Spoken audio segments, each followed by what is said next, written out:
IAS के YouTube channel पर आपका स्वागत है। मध्य प्रदेश समान अध्ययन की पिछली क्लास में हमने गवर्नर के टॉपिक पर चर्चा की थी। गवर्नर से संबंधित कुछ आर्टिकल जो है हमने आपको बताया था। आर्टिकल 153 में गवर्नर के पद का उल्लेख किया गया था। आर्टिकल 154 में गवर्नर की कार्यपालिक शक्तियों का प्रयोग किया गया था। इस तरह से हमने आर्टिकल 159 तक चर्चा की थी। 159 आर्टिकल में हमने ये चर्चा की थी कि राज्यपाल को शपथ कौन दिलवाता है। तो राज्यपाल को शपथ जो है उच्च न्यायालय का मुख्य न्यायाधीश दिलवाता है। अगर उच्च न्यायालय का मुख्य न्यायाधीश अनुपस्थित है तो उस समय पर न्यायालय में जो वरिष्ठतम न्यायाधीश होगा वो राज्यपाल को शपथ दिलवाएगा। दूसरी चीज क्या है कि हमने लास्ट में बोला था कि राज्यपाल की शक्तियों के बारे में हमें चर्चा करनी है। राज्यपाल को बहुत सारी पावर दी गई है। राज्यपाल को राष्ट्रपति की तरह भी बहुत सारी शक्तियां प्रदान की गई हैं। क्योंकि राज्यपाल राज्य में वही भूमिका निभाता है जो केंद्र में राष्ट्रपति भूमिका निभाता है। इसलिए राष्ट्रपति के समान ही राज्यपाल को बहुत सारी शक्तियां दी गई हैं। अगर राज्यपाल की शक्तियों की चर्चा की जाए तो राज्यपाल की शक्तियों को 5 भागों में बांटा गया है। ये 5 शक्तियां कौन कौन सी हैं? सबसे पहली है कार्यपालिक शक्तियां, ठीक है, जिसको हम एग्जीक्यूटिव पावर्स कहते हैं। दूसरा है विधायी शक्तियां, जिसको हम लेजिस्लेटिव पावर कहते हैं, लेजिस्लेटिव पावर। वृत्तीय शक्तियां, तीसरी जो शक्तियां हैं वृत्तीय शक्तियां हैं। चौथी शक्तियां हैं न्यायिक शक्तियां हैं। और 5वीं शक्तियां हैं स्वविवेकी शक्तियां हैं। स्वविवेकी शक्तियों का मतलब ये होता है कि जो शक्तियां जो है राज्यपाल खुद अपने आप डिसाइड करके जिन चीजों का निर्णय लेता है उसे स्वविवेकी शक्तियां कहा जाता है। न्यायिक शक्तियों का मतलब ये होता है कि राज्यपाल जो कुछ भी ऐसे नियम कानून बनाता है या ऐसे अधिकारियों की नियुक्ति करता है, जैसे आप कह लीजिए कि जो डिस्ट्रिक्ट कोर्ट के जज जो होते हैं उनकी नियुक्ति जो होती है राज्यपाल द्वारा की जाती है। तो ये सब चीजें न्यायिक शक्तियों में आएगा।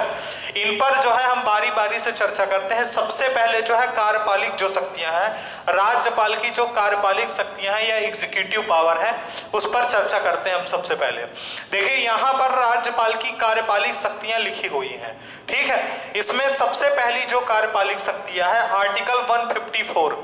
कार्यपालिक शक्तियों में आर्टिकल 154 में ये लिखा हुआ है कि राज्य की कार्यपालिका का प्रमुख हो, राज्यपाल राज्य की कार्यपालिका का प्रमुख होता है।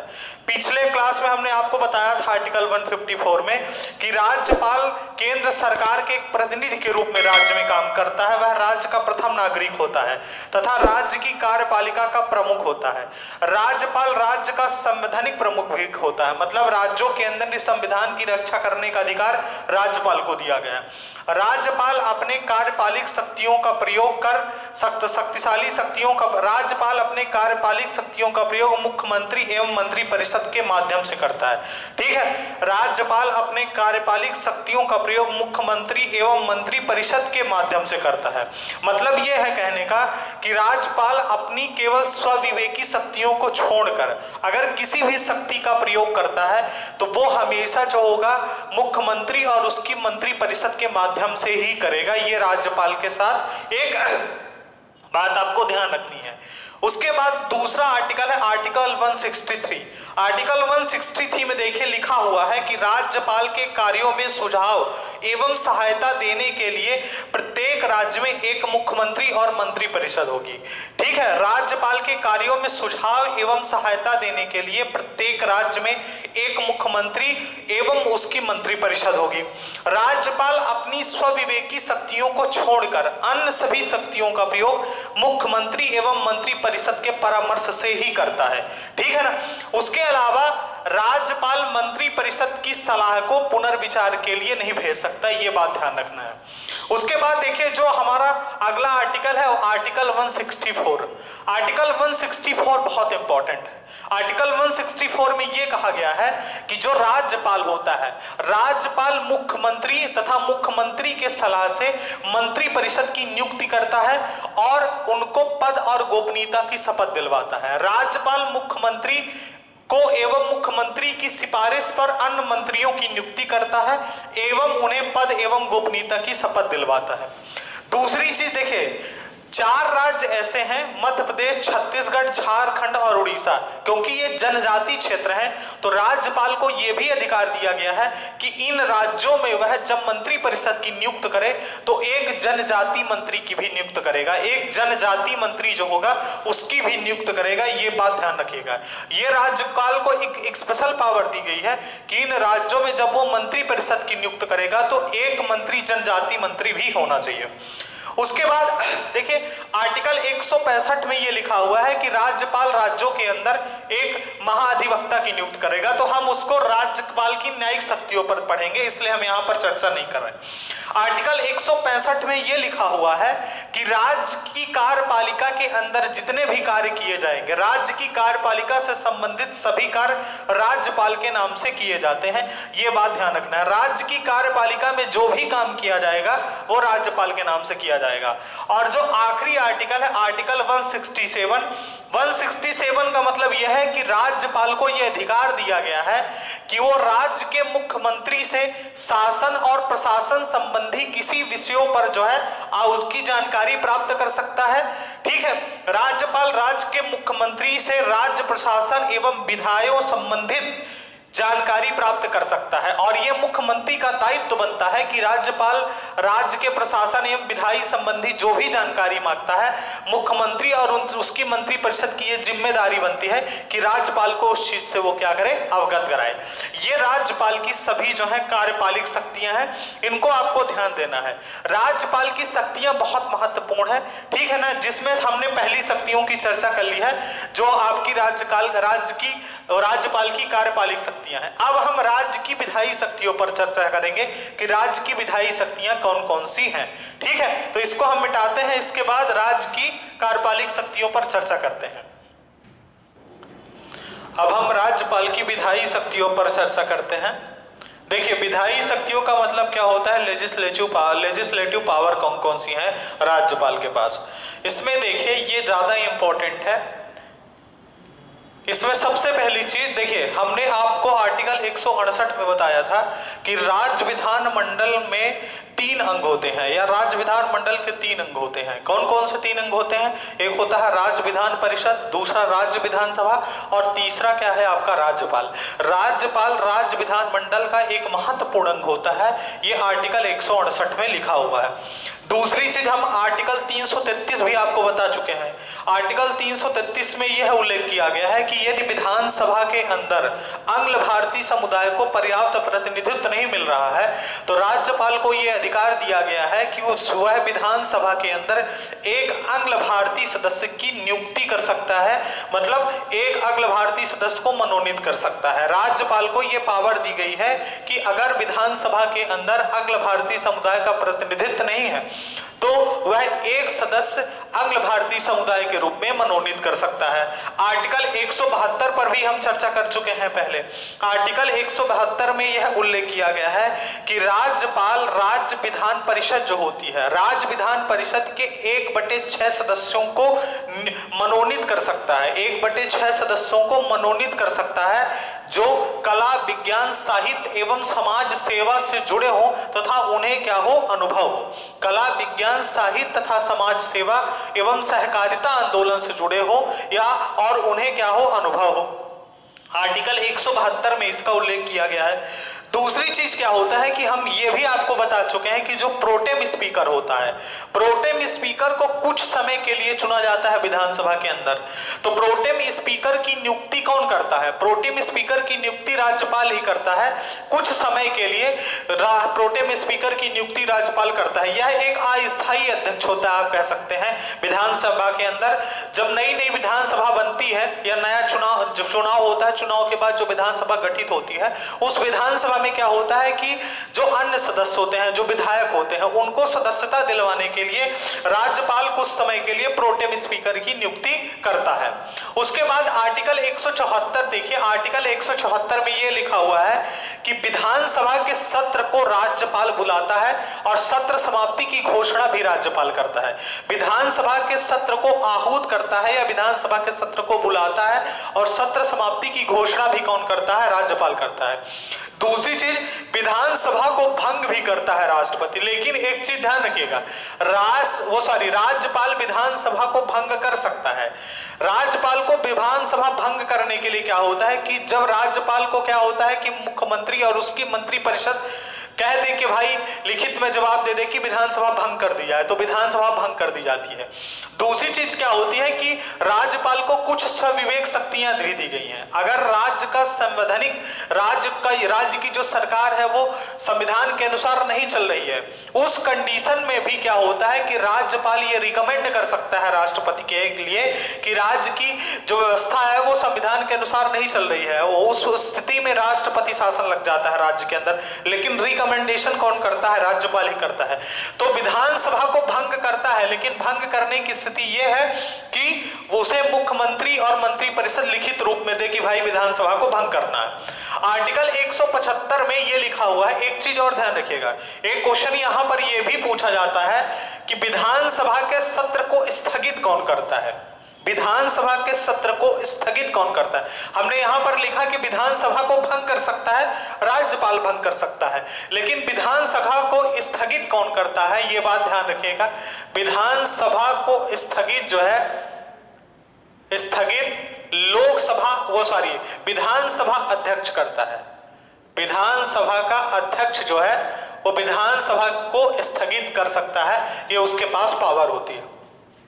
तो चार क्वेश्चन यहां से बनते हैं। विधानसभा के सत्र को कौन बुलाता है? राज्यपाल बुलाता है। विधानसभा के सत्र की समाप्ति की घोषणा कौन करता है? राज्यपाल करता है। विधानसभा को भंग कौन करता है? राज्यपाल करता है। और विधानसभा को स्थगित कौन करता है? तो विधानसभा का अध्यक्ष करता है। उसके बाद देखिए, राज्यपाल राज्य विधानमंडल के दोनों सदनों को संबोधित करता है। राज्यपाल राज्य विधानमंडल के दोनों सदनों को संबोधित कर सकता है, संदेश भेज सकता है और कोई सूचना मांग सकता है। राज्यपाल को यह अधिकार दिया गया है कि वह राज्य विधानमंडल के दोनों सदनों को संबोधित कर सकता है, संदेश भेज सकता है या सूचना मांग सकता है, या संयुक्त अधिवेशन भी बुला सकता है। यह भी बात आप बता सकते हैं कि राज्यपाल जो होता है वो संयुक्त अधिवेशन भी बुला सकता है, संयुक्त अधिवेशन। उसके बाद राज्यपाल राज्य विधानमंडल में दो विशेष अधिवेशन को अवश्य संबोधित करता है। राज्यपाल राज्य विधानमंडल के दो अधिवेशन को अवश्य संबोधित करता है। उसमें से पहला जब नया चुनाव होता है, चुनाव के बाद जब विधानसभा लगती है, चुनाव के बाद जो पहला सत्र होता है, जैसे 2018 में चुनाव हुआ, 2018 में चुनाव के बाद क्या हुआ कि जो विधानसभा स्टार्ट हुई लगना, तो जब उसका पहला सत्र था, उस कंडीशन पर क्या होगा, राज्यपाल जो है उसको क्या करेगा, जब साधारण निर्वाचन के बाद विधानसभा का प्रथम सत्र बुलाता हो, और दूसरा प्रत्येक नए वर्ष के प्रथम सत्र में, दो चीज ध्यान रखना है, प्रत्येक नए वर्ष के प्रथम सत्र में, और दूसरा निर्वाचन के बाद जब निर्वाचन के बाद जो प्रथम सत्र लगता है विधानसभा का, उस पर, उन दोनों स्थितियों में राज्यपाल क्या होता है, राज्य विधानमंडल के विशेष दो अधिवेशनों को संबोधित करता है। उसके अलावा भी कुछ राज्यपाल की विधायी शक्तियां हैं, उन पर हम चर्चा कर लेते हैं। देखिए कौन कौन सी विधायी शक्तियां हैं, इधर लिख देते हैं हम। देखिए विधायी शक्तियों में और अगर बात की जाए राज्यपाल की, तो आर्टिकल 200 में एक चीज आपको पता है, हमने राज्य विधानमंडल में बताया कि राज्य विधानमंडल में अगर राज्य विधानमंडल ने कोई कानून बना दिया है, मतलब विधानसभा के अंदर भी पारित कर दिया और विधान परिषद जिन राज्यों में है वहां से भी पारित हो गया, तो फाइनल कानून तभी बनेगा जब राज्यपाल उस पर सिग्नेचर करेगा। तो क्या होता है कि यहां पर आप नोट कर लीजिए, राज्य विधानमंडल से पारित कोई विधेयक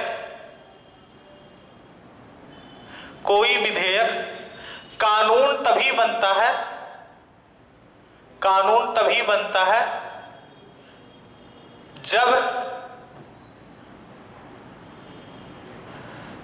राज्यपाल उस पर हस्ताक्षर करे। ठीक है, राज्य विधानमंडल से पारित कोई भी विधेयक कानून तभी बनता है जब राज्यपाल उस पर हस्ताक्षर करे। अब देखिए, मान लीजिए कोई भी कोई भी बिल राज्यपाल के पास आता है, कोई भी बिल जो है राज्यपाल के पास आता है, या आप कह लीजिए जब कोई विधेयक, ऐसा लिख लीजिए, जब कोई विधेयक या कानून, जब कोई विधेयक राज्यपाल के पास आता है, राज्यपाल के पास आता है, तो राज्यपाल के पास 4 प्रकार की शक्तियां होती हैं, 4 प्रकार की शक्तियां होती हैं। देखिए, जैसे आपने पढ़ा होगा कि आर्टिकल 113 में राष्ट्रपति के पास जब कोई विधेयक आता है संसद से पारित होकर, तो राष्ट्रपति के पास 3 विकल्प होते हैं कि राष्ट्रपति उस बिल पर सिग्नेचर कर दे तो कानून बन जाएगा, राष्ट्रपति उस बिल पर सिग्नेचर न करे तो क्या होगा, कानून नहीं बनेगा। तीसरा ये कर सकता था राष्ट्रपति कि उसको संसद में पुनः विचार के लिए भेज सकता था, लेकिन जब वो वहां से लौटेगा पुनर्विचार के बाद तो राष्ट्रपति को सिग्नेचर तो करना ही पड़ेगा। कोई उसमें मतलब नेसेसरी है कि अगर दोबारा जब बिल लौटेगा संसद से तो उस पर राष्ट्रपति को सिग्नेचर करनी पड़ेगी। लेकिन यहां पर राज्यपाल के पास 4 प्रकार की शक्तियां हैं। पहली जो शक्ति ये है कि राज्यपाल ने अगर हस्ताक्षर कर दिया, अगर राज्यपाल ने हस्ताक्षर कर दिया तो वो सीधे क्या बन जाएगा, एक्ट बन जाएगा या कानून बन जाएगा। पहली शक्ति तो ये दी गई है राज्यपाल को कि राज्यपाल उस पर सिग्नेचर कर दे और जैसे ही सिग्नेचर कर देगा कानून बन जाएगा। दूसरी शक्ति ये दी गई कि राज्यपाल जो है उस पर हस्ताक्षर ना करे, हस्ताक्षर ना करे, और अगर हस्ताक्षर नहीं किया, उसने सिग्नेचर नहीं की तो वो कानून नहीं बनेगा, एक्ट नहीं बनेगा। दूसरी कंडीशन ये हो गई कि अगर राज्यपाल ने सिग्नेचर नहीं की तो कानून नहीं बनेगा। तीसरी चीज ये कर सकता है राज्यपाल कि पुनर्विचार के लिए पुनर्विचार के लिए पुनः राज्य विधानमंडल में भेज सकता है, राज्य विधानमंडल में भेज सकता है। लेकिन एक चीज ध्यान रखना है कि अगर इसने पुनर्विचार के लिए राज्य विधानमंडल में भेज दिया और राज्य विधानमंडल को 6 महीने का समय रहता है, 6 महीने में राज्य विधानमंडल जो है इस बिल पर विचार करके पुनः अगर मान लीजिए राज्यपाल के पास भेज देती है तो उस कंडीशन पर राज्यपाल को उस बिल पर सिग्नेचर करना पड़ेगा या उस विधेयक पर सिग्नेचर करना पड़ेगा, ठीक है ना। पुनर्विचार फिर नहीं कर सकता राज्यपाल दोबारा जो है। और चौथी चीज जो सबसे महत्वपूर्ण है कि राज्यपाल उस बिल को राष्ट्रपति के लिए आरक्षित कर सकता है, उस बिल को राष्ट्रपति के लिए आरक्षित कर सकता है, आरक्षित कर सकता है। उस बिल को राष्ट्रपति के लिए क्या कर सकता है, आरक्षित कर सकता है। ये दोनों आप पॉइंट बहुत इंपॉर्टेंट है, ध्यान रखना। इसको राज्यपाल की स्वविवेक शक्तियों में भी हम शामिल करते हैं कि मान लीजिए कोई बिल आया राज्यपाल के पास, राज्यपाल को उस पर लग रहा है कि बिल जो है मतलब ऐसा कोई बिल है जिस पर जो है सही तरह से बिल नहीं बना हुआ है, या हो सकता है कि ऐसा हो जिससे किसी के मौलिक अधिकार का हनन हो या कुछ समाज पर प्रभाव डाले, ऐसे बिल पर वो पुनर्विचार के लिए भेज सकता है, पुनः जो है राज्य विधानमंडल में लौटा सकता है उस बिल को कि आप एक बार विचार कर लीजिए। 6 महीने का समय होता है, 6 महीने में बिल अगर फिर से लौट आया भाई तो फिर राज्यपाल को सिग्नेचर करना पड़ता है। मान लीजिए ऐसा कोई बिल आ गया जिस पर राज्यपाल के अधिकार क्षेत्र में ही नहीं आता, राज्यपाल को जो स्पेशल पावर दी गई है उस पर नहीं आता। हालांकि संविधान में ऐसा कोई उल्लेख नहीं है, केवल एक ही ऐसा मुद्दा समझ में आता है कि राज्यपाल उस बिल को राष्ट्रपति के लिए आरक्षित कर सकता है।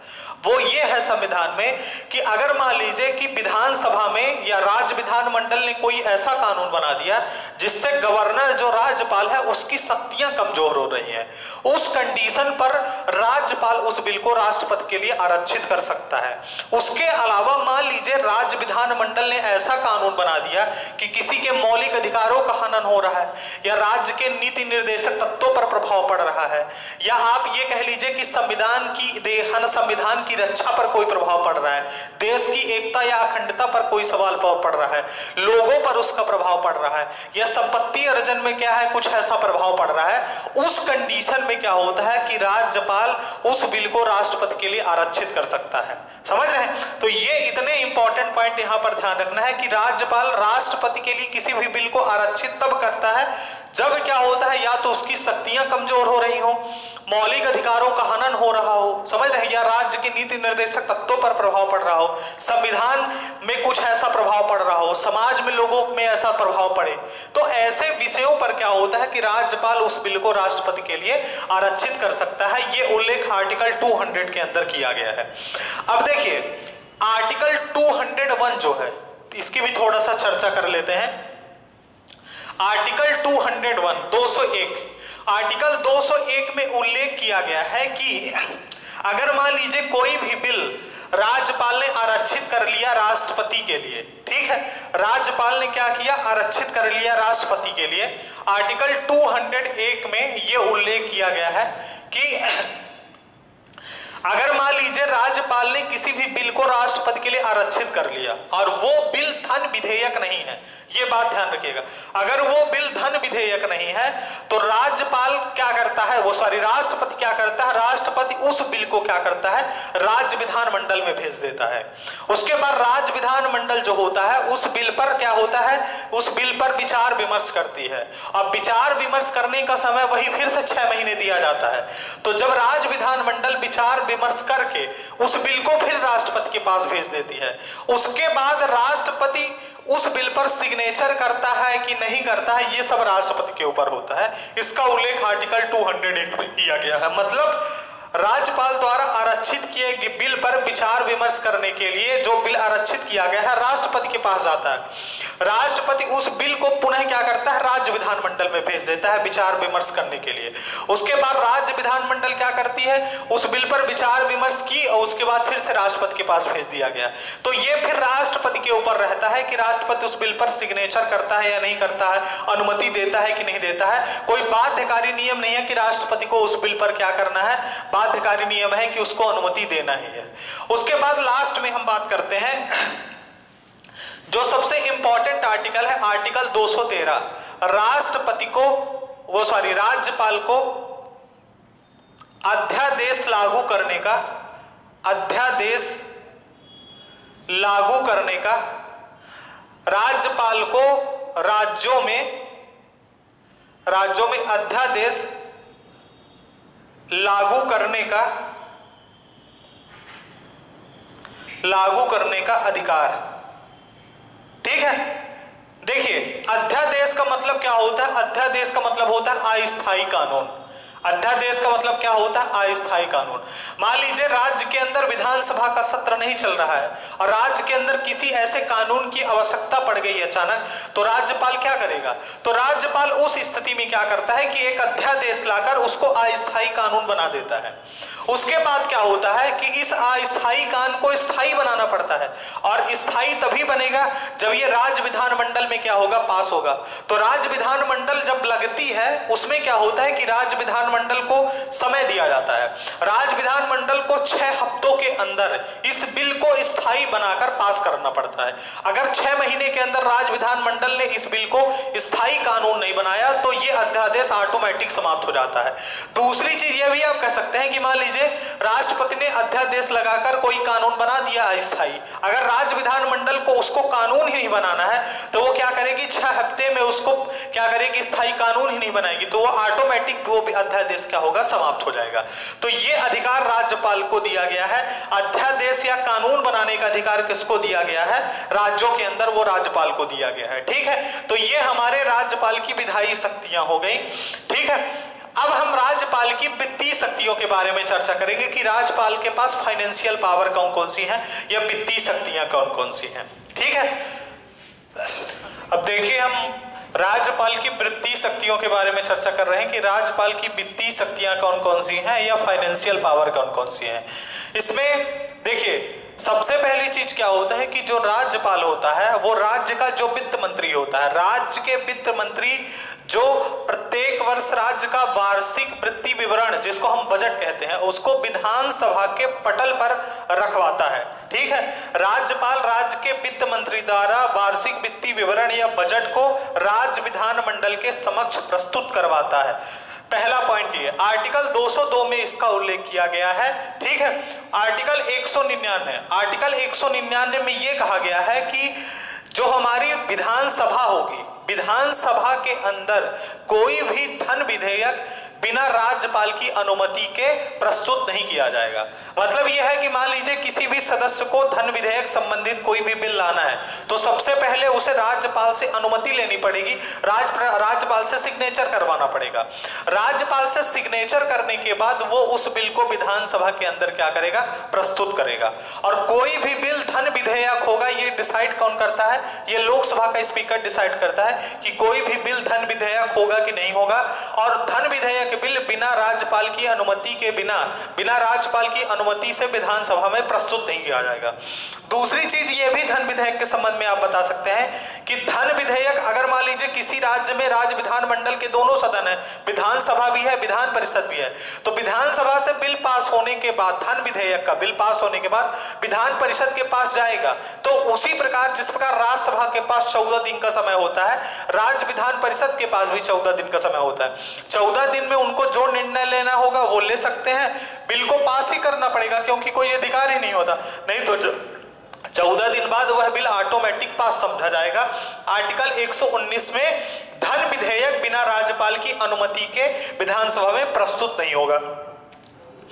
आर्टिकल 267 में यह उल्लेख किया गया है कि राज्य की जो आकस्मिकता निधि होती है, ठीक है, वो राज्यपाल के नियंत्रण में होती है। जैसे मान लीजिए विधानसभा का सत्र चल रहा है तो हम क्या करेंगे, विधानसभा का अगर सत्र चल रहा है तो राज्य की संचित निधि से पैसा निकाला जा सकता है। ठीक है, दूसरी चीज अगर मान लीजिए विधानसभा का सत्र नहीं चल रहा है तो संचित निधि से पैसा निकाला नहीं जा सकता।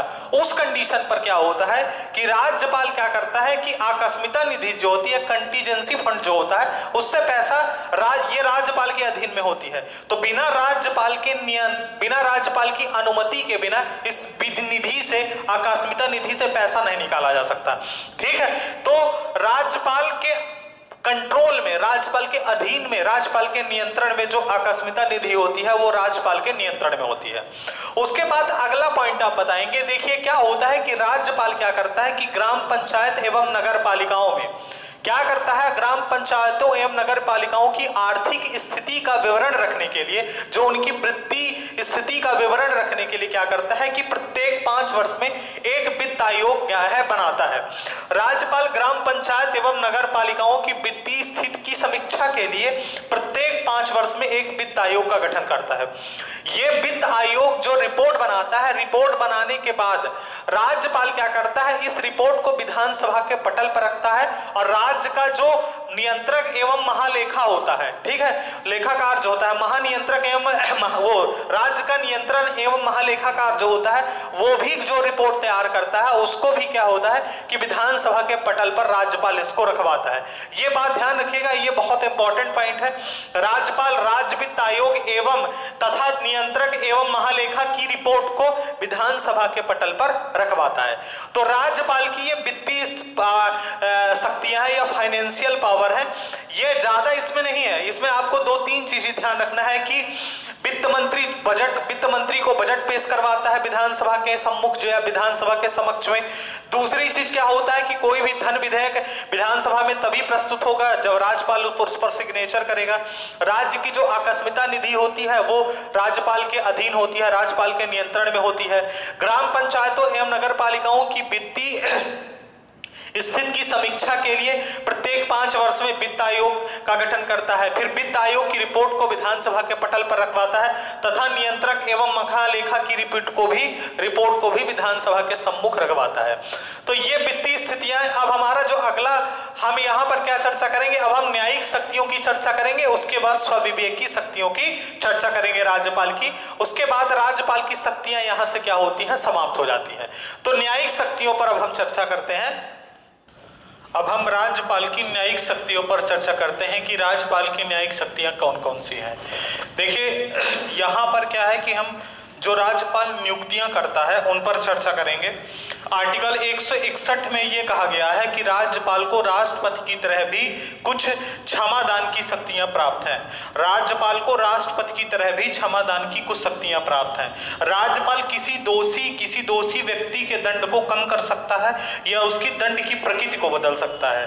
ठीक है। दूसरी चीज आपको यह ध्यान रखना है कि राज्यपाल अगर किसी भी व्यक्ति को मृत्यु दंड दे दिया गया है तो राज्यपाल उस मृत्यु दंड को पूर्णतः माफ नहीं कर सकता है, ये बात ध्यान रखना है।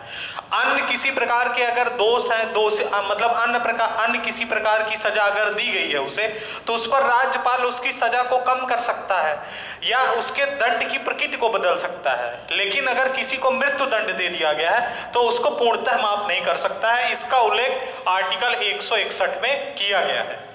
दूसरी चीज आर्टिकल 165, इसकी चर्चा हम कर चुके हैं अभी, कि राज्यपाल राज्य के महाधिवक्ता की नियुक्ति करता है, जिसको हम एडवोकेट जनरल कहते हैं।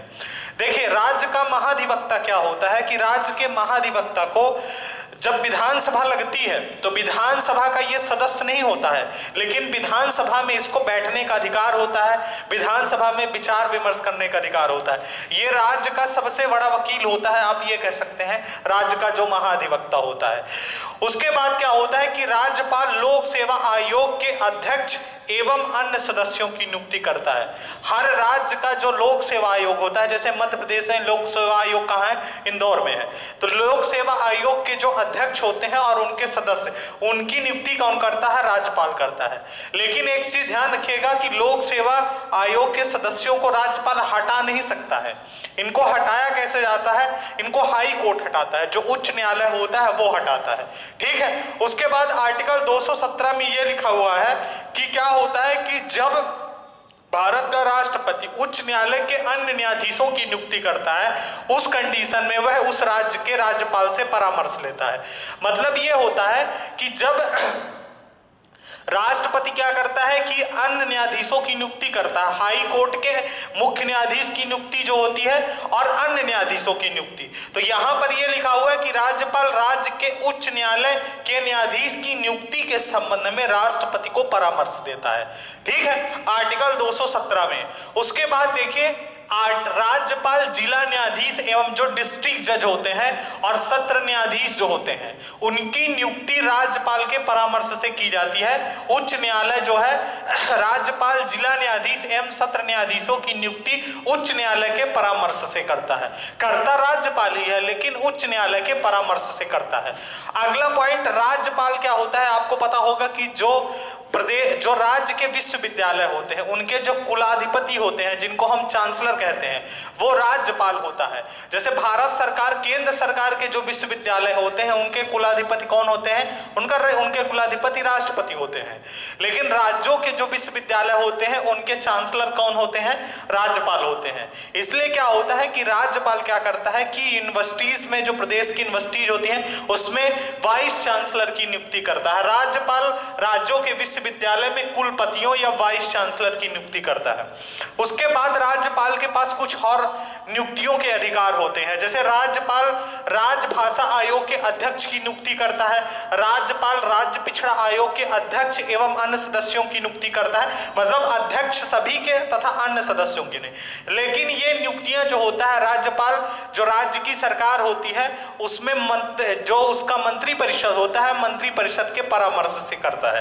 राजभाषा आयोग के अध्यक्ष की नियुक्ति, राज्य पिछड़ा आयोग के अध्यक्ष की नियुक्ति, राज्य अल्पसंख्यक आयोग के अध्यक्ष की नियुक्ति, राज्य मानवाधिकार आयोग के अध्यक्ष की नियुक्ति और राज्य महिला आयोग के अध्यक्ष की नियुक्ति। इन सब प्रकार की जो नियुक्तियां होती हैं वो राज्यपाल क्या करता है, राज्यपाल जो है मंत्री परिषद के परामर्श के बाद जो होता है इनकी नियुक्तियां करता है। ठीक है, तो ये हमारे राज्यपाल की न्यायिक शक्तियां हो गई। इसमें आप ध्यान रखिएगा, यहां से क्वेश्चन ऐसे पूछ लिया जाता है कि जैसे जो डिस्ट्रिक्ट जज होते हैं, डिस्ट्रिक्ट जज की नियुक्ति कौन करता है, डिस्ट्रिक्ट जज की नियुक्ति, सत्र न्यायाधीश की नियुक्ति राज्यपाल करता है, उच्च न्यायालय के परामर्श के बाद करता है। जो राज्य की यूनिवर्सिटीज होती हैं, जो स्टेट यूनिवर्सिटीज होती हैं, उनके जो वाइस चांसलर होते हैं उनकी नियुक्ति कौन करता है? उनकी नियुक्ति राज्यपाल करता है। उसके बाद ये पूछ सकता है कि राजभाषा आयोग के अध्यक्ष या अन्य सदस्यों की नियुक्ति, राज्य पिछड़ा आयोग के अध्यक्ष अन्य सदस्यों की नियुक्ति, राज्य अल्पसंख्यक आयोग के अध्यक्ष अन्य सदस्यों की नियुक्ति, राज्य मानवाधिकार आयोग के अध्यक्ष अन्य सदस्यों की नियुक्ति, राज्य महिला आयोग के अध्यक्ष एवं अन्य सदस्यों की नियुक्ति राज्यपाल मंत्रिपरिषद की सलाह पर करता है। लोक सेवा आयोग के अध्यक्ष की नियुक्ति और अन्य सदस्यों की नियुक्ति राज्यपाल करता तो है लेकिन हटा नहीं सकता उनको। उनको हटा कौन सकता है? उच्च न्यायालय या हाई कोर्ट हटा सकता है। ठीक है, तो ये सब चीजें क्या है? राज्यपाल की न्यायिक शक्तियों के अंतर्गत आती हैं। अब यहां पर एक शक्तियां और बचती हैं, वो है राज्यपाल की स्वविवेक शक्तियां। राज्यपाल की जो स्वविवेक शक्तियां हैं उन पर हम चर्चा कर लेते हैं कि राज्यपाल की स्वविवेक शक्तियां कौन कौन सी हैं। देखिए, राज्यपाल की जो पहली स्वविवेक शक्ति ये है, जो हमने आर्टिकल 200 में, आर्टिकल 200 में हमने चर्चा की कि कोई भी विधेयक कानून तब तक नहीं बन सकता जब तक राज्यपाल उस पर सिग्नेचर ना कर दे। मतलब राज्य विधानमंडल द्वारा कोई भी विधेयक कानून तब तक नहीं बन सकता जब तक क्या है? राज्यपाल उस पर सिग्नेचर न कर दे। ठीक है, आर्टिकल 200 में क्या लिखा हुआ है कि राज्य विधानमंडल द्वारा पारित किया गया कोई भी विधेयक कानून तब तक नहीं बन सकता जब तक क्या है? राष्ट्रपति उस पर सिग्नेचर न कर दे। तो अगर कोई भी विधेयक राष्ट्रपति के पास आता है ऐसा, तो हमने आपको भी बताया कि राष्ट्रपति के पास वहां पर 4 विकल्प होते हैं। 4 विकल्प में पहला विकल्प हमने आपको ये बताया कि सिग्नेचर कर देगा तो वो सीधे क्या बन जाएगा? एक्ट या कानून बन जाएगा। दूसरी चीज, अगर मान लीजिए सिग्नेचर नहीं करता है, सिग्नेचर नहीं करेगा तो एक्ट या कानून नहीं बनेगा। वो दूसरी कंडीशन उसके पास ये है। बाकी दो जो कंडीशन होती है वो राज्यपाल की स्वविवेक शक्तियां होती हैं। स्वविवेक शक्तियों का मतलब यह है कि जो तीसरी कंडीशन ये थी कि राज्यपाल क्या कर सकता है कि उस बिल को पुनर्विचार के लिए भेज सकता है फिर से राज्य विधानमंडल के अंदर। ठीक है ना, ये राज्यपाल अपने स्वविवेक से डिसाइड करेगा कि उस बिल को हमें राज्य विधानमंडल में भेजना है कि नहीं भेजना है। अगर मान लीजिए नहीं भेजेगा तो या तो सिग्नेचर करेगा या तो सिग्नेचर नहीं करेगा। तो अगर राज्य विधानमंडल में भेजता है वो, ठीक है, राज्य विधानमंडल में पुनर्विचार के लिए भेज देता है। राज्य विधानमंडल में पुनर्विचार के लिए, पुनर्विचार करने के बाद जो होता है वो बिल पुनः वापस लौट कर आता है राज्यपाल के पास। जब लौट कर आ जाता है तो फिर राज्यपाल को उस बिल पर सिग्नेचर करना ही पड़ता है।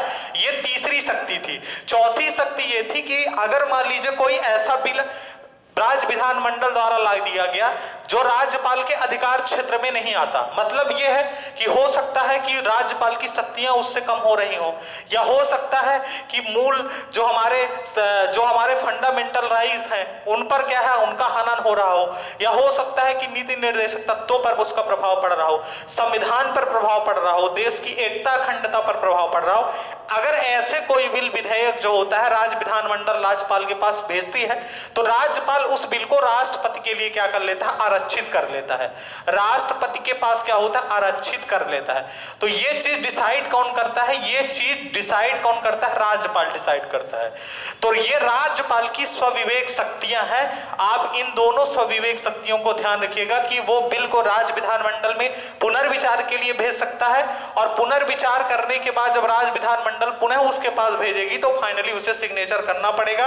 और अगर मान लीजिए ऐसा नहीं करता तो उसके पास फिर चौथा ऑप्शन बचता है कि वो राष्ट्रपति के लिए आरक्षित कर सकता है, फिर राष्ट्रपति के पास भेजेगा। राष्ट्रपति उसके बाद क्या करता है? उस बिल को फिर से राज्य विधानमंडल में भेज देता है राष्ट्रपति भी, और 6 महीने का समय रहता है। 6 महीने में विधानमंडल विचार विमर्श करने के बाद फिर से राष्ट्रपति के पास बिल भेजती है। फिर भी राष्ट्रपति वहां पर निश्चित ये नहीं रहता कि राष्ट्रपति उस बिल पर अनुमति देगा कि नहीं देगा। ये आर्टिकल 200 में लिखा हुआ है। आप यहां पर हेडिंग डालिएगा राज्यपाल की स्वविवेक शक्तियां। राज्यपाल की स्वविवेक शक्तियां, स्वविवेक शक्तियां, जिसमें पहला आर्टिकल आप क्या बताएंगे? 200, आर्टिकल 200। ठीक है ना, ये सब चीजें आप नोट कर लीजिएगा जो मैंने बोली है। ठीक ठीक है, वीडियो को पॉज करके आप लिख लीजिएगा तो आपको समझ में आ जाएगा। उसके बाद देखिए आर्टिकल 356 की शक्तियां भी राज्यपाल के पास है, इसके बारे में भी हमने चर्चा कर चुके हैं। देखिए आर्टिकल 356 क्या रिप्रेजेंट करता है, ये राष्ट्रपति शासन को बताता है, आर्टिकल 356। लेकिन आर्टिकल 356 राष्ट्रपति शासन लगाता कौन है, राष्ट्रपति लगाता है। लेकिन राज्यपाल जब राष्ट्रपति को राज्यपाल जब रिपोर्ट देता है राष्ट्रपति को कि राज्य का जो मतलब जो राज्य की सरकार है वो संविधान के अनुसार नहीं चल रही है, मतलब राज्यों के अंदर संवैधानिक विफलता जब हो जाती है, उस कंडीशन पर क्या होता है कि राज्यपाल राष्ट्रपति को ये कह देता है कि राज्य का कानून जो है संविधान के अनुसार नहीं चल रहा है। उस कंडीशन में क्या होता है कि राज्यपाल राज्यों के अंदर राष्ट्रपति शासन जो है आपका लगा देता है। तो ये भी राज्यपाल की स्वविवेक शक्तियां होती हैं। अगर राज्यपाल को ये लग गया कि राज्य की जो सरकार है वो संविधान के अनुसार नहीं चल रही है, संवैधानिक विफलता है, तो उस कंडीशन में राज्यपाल जो होता है राष्ट्रपति को रिकमेंड कर देता है राष्ट्रपति शासन के लिए। तो आर्टिकल 200 और आर्टिकल 356। उसके बाद आप बताएंगे कि जो राज्यपाल होता है, राज्यपाल के पास कुछ और शक्तियां होती हैं, स्वविवेक शक्तियां। उनमें से आप एक ये बता सकते हैं कि जो राज्यपाल होता है, अगर मान लीजिए राज्यपाल को ये लग गया कि जो सरकार, मान लीजिए राज्य के अंदर कोई भी सरकार है और राज्यपाल को यह प्रतीत हो गया कि उस सरकार के पास स्पष्ट बहुमत नहीं है, उस कंडीशन पर क्या होता है कि राज्यपाल उस सरकार को फ्लोर टेस्ट के लिए कह देती है, विधानसभा के अंदर बहुमत साबित करने के लिए कह देती है। और अगर जो है अगर वो सरकार जो है विधानसभा में बहुमत साबित नहीं कर पाती है, उस कंडीशन में क्या करता है कि राज्यपाल विधानसभा को क्या कर देता है, भंग कर देता है।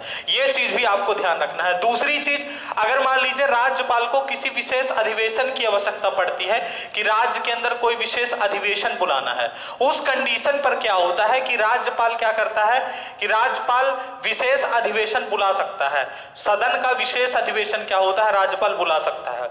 एक राज्यपाल के पास शक्ति यह भी होती है कि जैसे मान लीजिए राज्य के अंदर चुनाव हुए और किसी भी पार्टी को स्पष्ट बहुमत नहीं मिला, उस कंडीशन पर क्या होता है कि राज्यपाल अपने स्वविवेक से किसी व्यक्ति को मुख्यमंत्री नियुक्त कर सकता है और मुख्यमंत्री नियुक्त करने के बाद उसको एक समय दे देगा कि भाई 1 हफ्ते के अंदर, 14 दिन के अंदर आपको विधानसभा में बहुमत साबित करना है।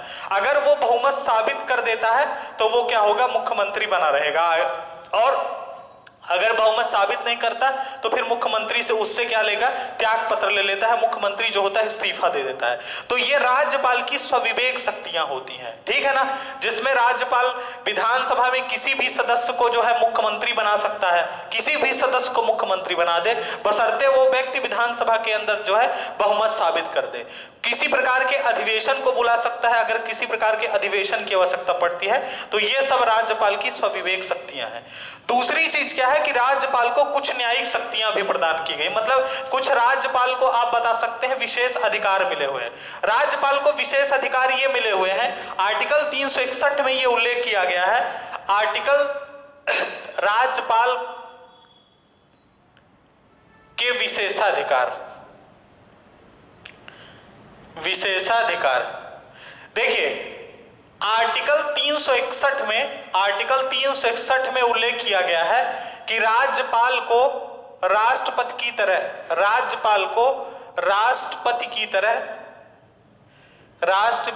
तरह कुछ विशेष अधिकार प्राप्त है।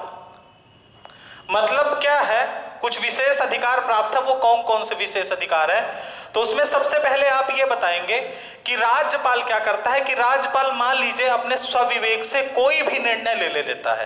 राज्यपाल अपने स्वविवेक से कोई भी अगर निर्णय लेता है तो उस निर्णय को न्यायालय में चुनौती नहीं दी जा सकती है, उस पर कोई न्यायिक कार्यवाही नहीं की जा सकती है। अगर राज्यपाल अपने स्वविवेक से कोई भी निर्णय ले लेता है, उस पर क्या होता है कि कोई न्यायिक कार्यवाही नहीं की जा सकती। पहली चीज तो आपको ये बताना है। दूसरी चीज आपको ये बताना है कि मान लीजिए राज्यपाल अपने पद पर है, तो राज्यपाल के पद पर रहते हुए राज्यपाल के, मान लीजिए राज्यपाल ने कोई व्यक्तिगत कार्य कर दिया हो, उस कंडीशन पर राज्यपाल पर सिविल मुकदमा चलाया जा सकता है, लेकिन राज्यपाल पर फौजदारी मुकदमा नहीं चलाया जा सकता। यह भी आपको ध्यान रखना है। राज्यपाल ने अगर कोई व्यक्तिगत कार्य कर दिया हो, उस कंडीशन पर राज्यपाल पर सिविल मुकदमा चलाया जा सकता है, लेकिन राज्यपाल पर फौजदारी मुकदमा नहीं चलाया जा सकता। दूसरी कंडीशन आपको यह बताना है। तीसरी कंडीशन यह बताना है कि राज्यपाल के अगर राज्यपाल पद पर है, उस कंडीशन पर राज्यपाल की कोई भी गिरफ्तारी नहीं हो सकती। जब तक वो व्यक्ति राज्यपाल है तब तक उसकी कोई गिरफ्तारी नहीं हो सकती। जैसे मध्य प्रदेश में क्या हुआ था कि जब राम नरेश यादव राज्यपाल थे तो व्यापम का जो घोटाला हुआ था उसमें उनके भी शामिल होने के आरोप लगे थे। तो उस पर क्या किया गया कि उन पर कोई भी कार्रवाई नहीं की गई, कोई भी, क्योंकि वो उस समय पर, वर्तमान समय, उस समय पर मध्य प्रदेश के राज्यपाल थे। तो राज्यपाल के राज्यपाल पद पर रहते हुए उन पर कोई भी गिरफ्तारी नहीं हो सकती, कहीं पर उसकी कोई गिरफ्तारी नहीं हो सकती या कोई उसके खिलाफ रिपोर्ट कुछ भी नहीं कर सकता है।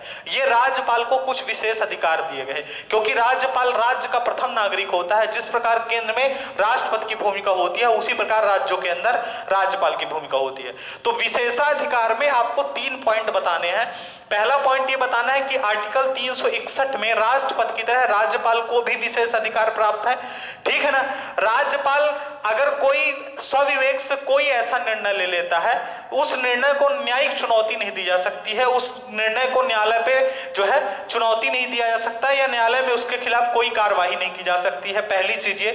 दूसरी चीज ये है कि मान लीजिए राज्यपाल जो है, राज्यपाल अपने कुछ व्यक्तिगत कारणों से, मतलब मान लीजिए उसने कुछ व्यक्तिगत कार्य कर दिया, उस कंडीशन पर राज्यपाल पर सिविल मुकदमा चलाया जा सकता है, लेकिन उस पर फौजदारी मुकदमा नहीं चलाया जा सकता। तीसरी चीज यह है कि राज्यपाल अगर राज्यपाल के पद पर है, उस कंडीशन पर राज्यपाल पर कोई भी मुकदमा जो है प्रदेश के अंदर दर्ज नहीं होगा, ना तो कोई गिरफ्तारी हो सकती है राज्यपाल की। ये राज्यपाल के कुछ विशेषाधिकार है। तो यहां से राज्यपाल की शक्तियां खत्म होती हैं।